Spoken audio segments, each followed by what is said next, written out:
What is my sole purpose as a teacher is to motivate students to be compassionate. Because the technical side anybody can teach, but you can't tell somebody, please be compassionate. You have to model it. I came from India and I used to live very near the railway tracks. They were quite exposed and I often saw injuries, and so I was very much motivated to be something in healthcare or go into medicine. You must be excellent in whatever you do to your patients. Not only should we understand the biology and the science behind the disease and treatment, but you should understand the social and economic background, both of the individual and the environment in which medicine is practiced, because that is what will influence how patients perceive, what are their expectations, and how do they themselves behave. When my interaction with students, I always tell them, you must have a very good conversation with patients. You must understand them completely. Communication skills are something that we must model, because you can't only teach them. You can teach them the principles, but they must see how it's modeled. Give them an opportunity to observe first how I approach the patient, and then they do it themselves.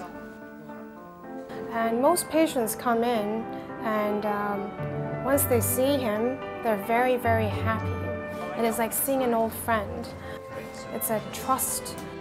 That's being a sensitive and a caring person rather than being just a technically competent doctor.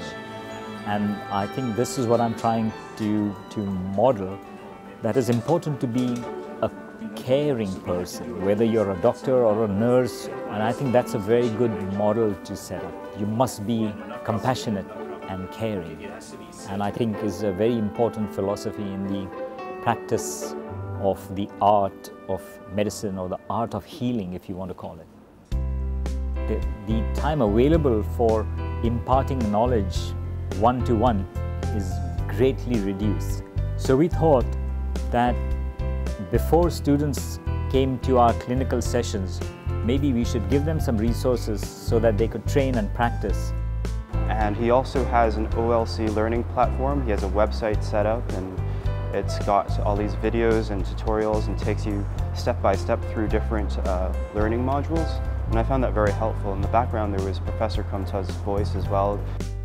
We give students some electronic resources before they come to the lecture so that they are well prepared and they can answer some questions, and we have some interaction. We can show some cases, we can bring in some patients.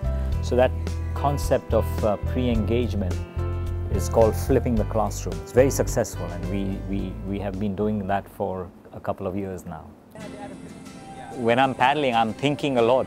While you're enjoying, it gives you very good opportunity to reflect, to think, to understand. It's quite intense because you have to be very focused. You must know where you're going, and I thought that's very good for building your ability to plan, to focus, to get out of trouble, to stay out of trouble, and to be able to help people when they are in trouble. It's a combination of good exercise, both for the mind as well as the body. My 3 children love paddling.